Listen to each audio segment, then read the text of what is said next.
जी, अस्सलाम वालेकुम dear students. How are you? Hope you are fine. तो आज मैं 5 इयर्स सॉल्यूशन लेके नेक्स्ट सेशन के साथ हाजिर हूँ। आपको पता है कि हमारा चैप्टर नंबर 1 कंटिन्यूड था। कुछ एमसीक्यूज हमारे रह गए थे, तो आज हम उन्हें डिस्कस कर लेते हैं। तो आए आज के लेक्चर का आगाज़ करते हैं। जी, पहले एमसीक्यू नंबर 66 है, तो इसको ज़रा अटेम्प्ट करते हैं और देखते हैं कि इसमें क्या बताया गया है। इसमें कहता है if F F X is equal to -2x + 6, ये इन्फॉर्मेशन दी गई है आपको। देन इसमें आपने फाइंड क्या करना है, एफ इनवर्स ऑफ एक्स, ये आपने फाइंड करना है। ऑप्शंस आपको पहले क्या दी हुई है? पहली ऑप्शन है जी 6 - 2x, दूसरी ऑप्शन है 6 - x/2, तीसरी ऑप्शन है जी 2/6 - x, और लास्ट ऑप्शन है 2x - 6।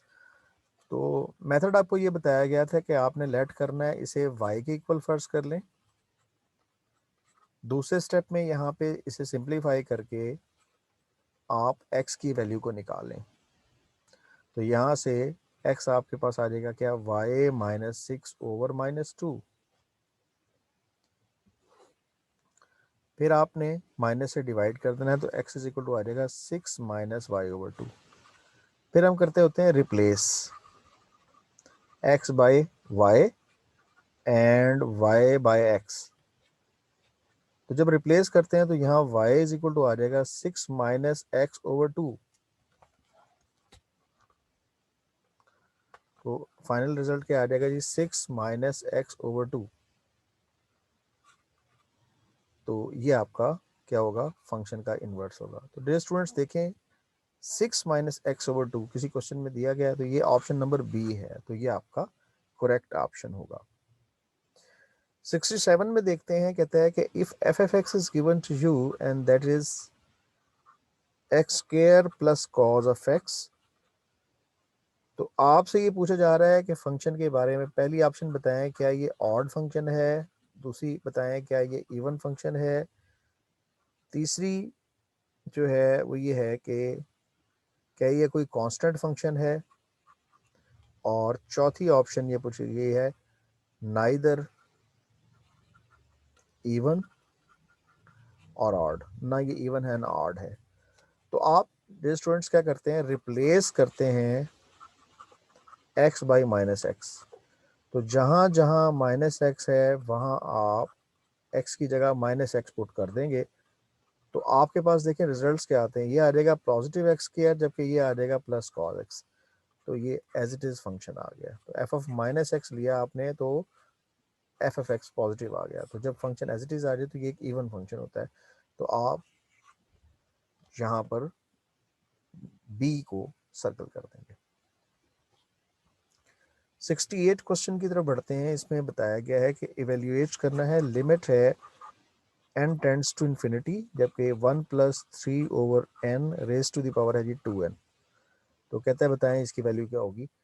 तो इसमें ऑप्शंस डिफरेंट दी गई हैं। पहली ऑप्शन है कि ये e के बराबर है, दूसरी ऑप्शन है ये e² के बराबर है, तीसरी ये है कि e³ के बराबर है, और लास्ट ऑप्शन इज e6। तो आप इस इंपॉर्टेंट लिमिट को इवेल्युएट करने के लिए, अगर limit n tends to infinity हो, तो डियर स्टूडेंट्स आपने यहाँ इसका रेसिप्रोकल जनरेट करना है। यहाँ है 3/n, तो इसका उलट होना चाहिए क्या, n/3। बट हमारे पास तो यहाँ 2n है, तो ये 2 एज इट इज रहने दें। चूंकि ओवर में आपने 3 लाए हैं, तो इसे 3 से मल्टीप्लाई भी करते हैं। तो अब ये देखें, ये सिर्फ हमने पोर्शन जनरेट करना था n/3 वाला। तो n/3 को जनरेट करने के लिए चूंकि ये स्टेप लिया है, तो यहाँ limit n tends to infinity हो जाएगा। तो ये 3/n, यहाँ पर आप n/3 को रख लें, बाकी को whole raise to the power बना दें, 3 × 2 = 6। तो आप जानते हैं ये सारा जो कंपोनेंट है ये ई के बराबर है, और ऊपर पावर कितनी है जी 6, तो e raise to the power 6। तो देयर स्टूडेंट्स आपको ऐसा ऑप्शन नंबर डी में मिलेगा कि उसमें e raise to the power 6 आपको ऑप्शंस में दिया हुआ है। नेक्स्ट 69 क्वेश्चन की तरफ बढ़ते हैं। तो 69 क्वेश्चन में है, कहता है जी पैरामीट्रिक इक्वेशंस आपको दी गई हैं। पैरामीट्रिक इक्वेशंस हैं, तो इसका मतलब हम समझ जाएंगे कि दो इक्वेशंस होंगी। एक इक्वेशन है x is equal to a second theta, जबकि दूसरी इक्वेशन है y is equal to b tangent theta. तो आपने बताना है दीज रिप्रेजेंट, ये किसको रिप्रेजेंट करती हैं। पहली ऑप्शन है पैराबोला, दूसरी ऑप्शन है सर्कल, तीसरी ऑप्शन है हाइपरबोला, और चौथी ऑप्शन है इलिप्स। तो डियर स्टूडेंट्स, इतनी सारी ऑप्शंस आपके पास मौजूद हैं, तो आपने ये बताना है कि इनमें से क्या है, इस शेप का नाम क्या है। तो इसमें करना ही होगा कि पहले आप इसको थोड़ा सिंप्लीफाई कर लेंगे। तो सिंप्लीफाई करने के लिए आप क्या करते हैं, लेट आप x over a equal to secant theta लिख देते हैं, ये ऑप्शन नंबर 1, और y over b equal to कर देते हैं जी टेंजेंट थीटा, ये ऑप्शन नंबर 2। अब आप क्या करते हैं, इनका स्केयर ले लें और डिफरेंस ले लें। तो X square over A square कर दें और माइनस कर दें Y square over B square को। एक्स स्केयर यानी सीकेंड का स्केयर, और दूसरा है जी tangent square theta. Dear students, आप जानते हैं सेकंड स्केयर थीटा होता है 1 प्लस टेन स्केयर थीटा के बराबर। तो आप पुट कर दें तो क्या होगा, tan square theta tan square theta से कैंसिल, तो 1 आ जाएगा। तो X square over A square minus Y square over B square is equal to क्या हो गया जी 1, राइट। तो इलिप्स में पॉजिटिव होता है, राइट। तो यहाँ पर इसकी जो ऑप्शन बनेगी वो बन जाएगी जी हाइपरबोला। तो ये इक्वेशन आपके पास किसकी है, हाइपरबोला की, क्योंकि इलिप्स में यहाँ पॉजिटिव होता है। अगर पॉजिटिव होता तो इलिप्स है, इलिप्स है नहीं। सर्कल की इक्वेशन में पॉजिटिव भी होता है, नीचे ए बी भी नहीं होता। तो पैराबोला जो है उसकी इक्वेशन की फॉर्मेट ही और होती है, Y square is equal to some X की वो टर्म आती है। तो इसका मतलब ये हुआ कि ये एक इलिप, ये एक हाइपरबोला है, राइट जी। आगे चलते हैं, एमसीक्यू नंबर है 70। इसमें कहता है डोमेन ऑफ द फंक्शन। तो यहाँ आपको डोमेन बतानी है जी, डोमेन ऑफ। तो जरा आप देखें फंक्शन क्या दिया हुआ है। फंक्शन है जी एक्स स्क्वायर प्लस 1, और ऑप्शंस क्या दी हुई हैं। हम ऑप्शंस लिख लेते हैं कि क्या क्या 4 ऑप्शंस हैं, फिर हम हर एक को देख लेते हैं कि उनमें से कौन सी। पहली तो ये डोमेन बताई कि सारी की सारी रियल लाइन ले सकते हैं। दूसरी है रियल लाइन है लेकिन उसमें से 1 नहीं ले सकते। तीसरी ऑप्शन ये है कि पूरी की पूरी रियल लाइन में आप -1 नहीं ले सकते। चौथी ऑप्शन ये है कि इसकी जो डोमेन है 1 से लेकर इन्फिनिटी, इस तरफ आपके पास क्लोज ब्रैकेट है और इस तरफ आपके पास ओपन ब्रैकेट है। तो इसको हल करते हैं जनाब। इसमें पहली ऑप्शन है कि पूरी रियल लाइन, ठीक है जी। अगली ऑप्शंस क्यों नहीं है, ठीक है। अब वो कहता है कि ये ऑप्शन भी हो सकती है, तो इसमें से कोई भी नहीं हो सकती। क्यों नहीं हो सकती, वो कहता है 1 नहीं ले सकते। देखिए हम 1 इसमें पुट करें, क्या जवाब नहीं आता। 1 पुट करेंगे क्या आ जाएगा, 1 स्क्वायर प्लस 1। देखें 2 आंसर आया। तो ये नहीं ले सकते, ये बात गलत की है इसने। फिर कहता है -1 नहीं ले सकते। आप -1 पुट करके देखें तो आपका आंसर क्या आ जाएगा, फिर 2 आ गया। तो उसका मतलब आंसर तो आ रहा है 1 से इन्फिनिटी तक इसकी रेंज हो सकती है। तो ये बात भी, ये ऑप्शन भी जो है वो आपकी रॉन्ग हो जाएगी, ठीक है जी। तो इसका मतलब जो ऑप्शन नंबर ए है वही दुरुस्त है। क्या कि पहली ही ऑप्शन इसकी दुरुस्त होगी कि ये रियल नंबर जो है इसकी पूरी रियल लाइन, इसको हम टेकअप कर सकते हैं। नेक्स्ट डे स्टूडेंट्स चलते हैं क्वेश्चन नंबर 72 की तरफ। तो 72 में देखें क्वेश्चन क्या दिया हुआ है। कहते हैं लिमिट है x टेंड्स टू 4 और x square -6x + 8 over x -4। तो कहते हैं इसका आंसर जो है या 4 आएगा या फिर 2 आएगा या फिर 6 आएगा या फिर 8। तो डियर स्टूडेंट्स, ये दरअसल है आपके पास 0/0 फॉर्म, क्योंकि जैसे इसमें लिमिट पुट करेंगे ना, ऊपर भी 0 हो जाएगा नीचे भी 0।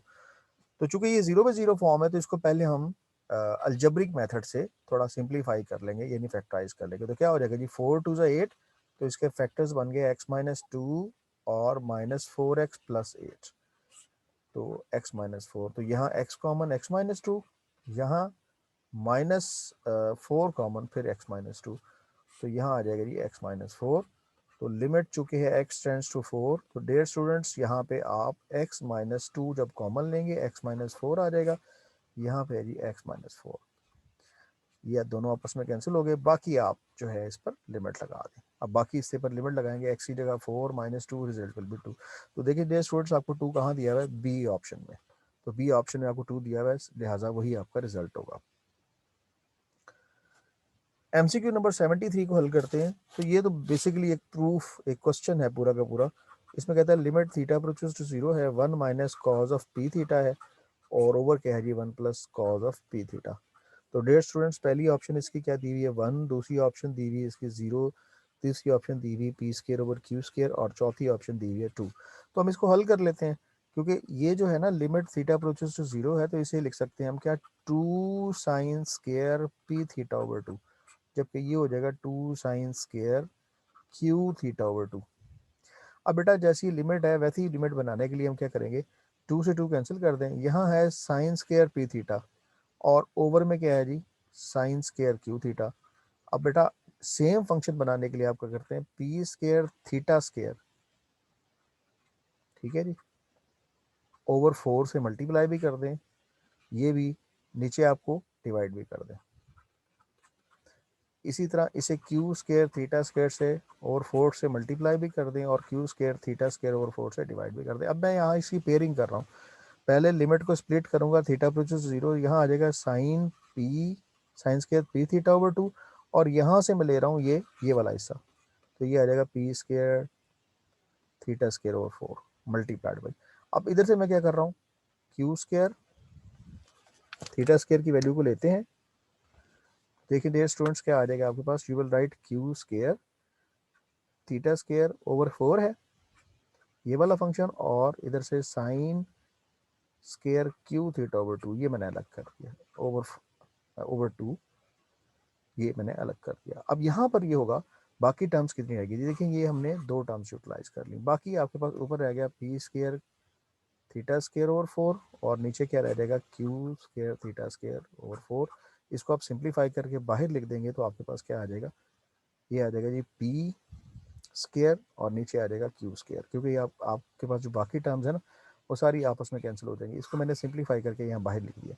बाकी इसे पर लिमिट लगा दें, लिमिट थीटा अप्रोचेस 0 है, इसे लिख लें साइन पी थीटा ओवर 2, और नीचे वाले को भी पी थीटा ओवर 2 करके ना इसका होल स्केयर कर दें। इस पे भी आपने लिमिट लगा देनी है, लेकिन लिमिट लगाने के साथ फंक्शन को उलट कर दें। ये sine Q theta over 2 over Q theta over 2, इसको लिखकर अब पूरे की पावर कितनी हो जाएगी, देखिए नीचे वाले फंक्शन को चूंकि ऊपर ले गया हूँ तो ये माइनस में हो जाएगा, और स्केयर की वजह से स्केयर बाहर आ जाएगा। तो इस पर जब लिमिट लगाएंगे ना तो P square over Q square ये आ जाएगा 1, और वो भी 1। तो इसका मतलब आंसर आ जाएगा P square over Q square. तो ये आपका वाहिद आंसर होगा P square over Q square. तो इस आंसर को आप हाईलाइट कर देंगे। 74 क्वेश्चन देखते हैं जिसमें क्या है, कहता है रेंज ऑफ द फंक्शन। तो फंक्शन आपको दिया हुआ है और फंक्शन है एक्स स्क्वायर, तो कहता है बताएं जी इसकी रेंज क्या होगी। पहली ऑप्शन क्या दी हुई है, कहते हैं जी माइनस इन्फिनिटी से लेकर 0 तक है। दूसरी ऑप्शन दी हुई है माइनस इन्फिनिटी से लेकर इन्फिनिटी तक है। तीसरी ऑप्शन दी हुई है -1 से 0 तक है, और चौथी ऑप्शन क्या दी हुई है 0 से इन्फिनिटी तक। देखिए जनाब 4 ऑप्शन इसने दी हुई है इसकी रेंज के लिए। अब हम देखते हैं कि इसकी रेंज कहाँ से कहाँ तक कौन सी एग्जिस्ट कर सकती है। तो देखिए जनाब 0 है, वो कहता है माइनस इन्फिनिटी से 0 तक, भी बाकी क्यों नहीं लिया आपने, नंबर लाइन तो आपकी इतनी सारी बड़ी लाइन है, 0 है इधर माइनस इन्फिनिटी, इधर कहीं प्लस इन्फिनिटी होगा। तो आप इन्फिनिटी से लेकर प्लस इन्फिनिटी तक जो वैल्यूज हैं वो कौन सी ले सकते हैं। वो कहता है जी ले तो आप सब सकते हैं, लेकिन रेंज कैसी आएगी, रेंज में यहाँ आ गया स्केयर। स्केयर की वजह से क्या होगा, अगर आप इसमें कोई नेगेटिव वैल्यू पुट भी कर देंगे ना वो पॉजिटिव हो जाएगी। तो इसका मतलब रेंज ऐसी आएगी कि रेंज की वैल्यूज पॉजिटिव आएंगी, +1, ठीक है ना। तो इसका मतलब नेगेटिव वैल्यू कोई नहीं आएगी। तो इसमें एक लास्ट डी ऑप्शन है, इसकी जो रेंज है वो 0 से लेकर इन्फिनिटी तक पॉजिटिव आएगा, यानी नेगेटिव रेंज में नहीं आएगा। डोमेन में सारे आएंगे, लेकिन डोमेन उसने पूछा नहीं है, डोमेन में माइनस इन्फिनिटी से इन्फिनिटी तक ये सारे आएंगे, लेकिन चूंकि उसने रेंज पूछी है हमसे, तो रेंज में हम कहेंगे रेंज इसकी डी ऑप्शन है, 0 से लेकर इन्फिनिटी तक, ठीक है जी। ये पॉजिटिव वैल्यूज उसमें आ जाएंगी। इसी तरह आगे बढ़ते हैं जी 75 में, जो कि इस चैप्टर का लास्ट क्वेश्चन है जो 5 ईयर पेपर्स में आया हुआ है। तो उसमें क्या गया, एफ एफ एक्स है 1/x स्क्वायर, तो आप एफ ऑफ एक्स फाइंड करें, ठीक है। जबकि ऑप्शंस आपको दी हुई है x4, बी ऑप्शन में दी हुई है एक्स स्क्वायर, सी ऑप्शन दी हुई है क्या 1, और डी ऑप्शन दी है 1/x4। तो dear students F of X का मतलब ये है कि एफ वाले फंक्शन में है जहां आपके पास एक्स स्क्वायर है वहां 1/x स्क्वायर पुट कर दें, यानी फंक्शन में फंक्शन की वैल्यू पुट कर दें। तो जब हम इसको सिंप्लीफाई करेंगे ये आ जाएगा 1/x4। अब ओवर के नीचे ओवर हो तो ये उलट जाता है, इसको उल्टाएंगे तो ऊपर जाके x4 हो जाएगा। तो ये देखें ज़रा, ऐसा आंसर आपको ऑप्शन नंबर ए में दिया हुआ है। तो बहुत शुक्रिया डियर स्टूडेंट्स। तो ये आपका चैप्टर 1 का लास्ट सेशन था। उम्मीद है आप इसको अच्छी तरह से तैयार करेंगे। इंशाल्लाह नेक्स्ट सेशंस में मैं आपको चैप्टर 2 के एमसीक्यूज और शॉर्ट के साथ इंशाल्लाह हाजिर हूँगा। तो आई एम वेरी होपफुल कि आप इसको अच्छी तरह से प्रिपेयर कर लेंगे। इसमें कोई कमी हो, कोई प्रॉब्लम आपको फील हो, कुछ ऐसा लग रहा है कि जनाब कुछ चीज़ें रह गई हैं, तो आप इनको दोबारा मुझसे डिस्कस कर सकते हैं। तो थैंक यू वेरी मच, अपना बहुत ख्याल रखें। अल्लाह हाफिज़।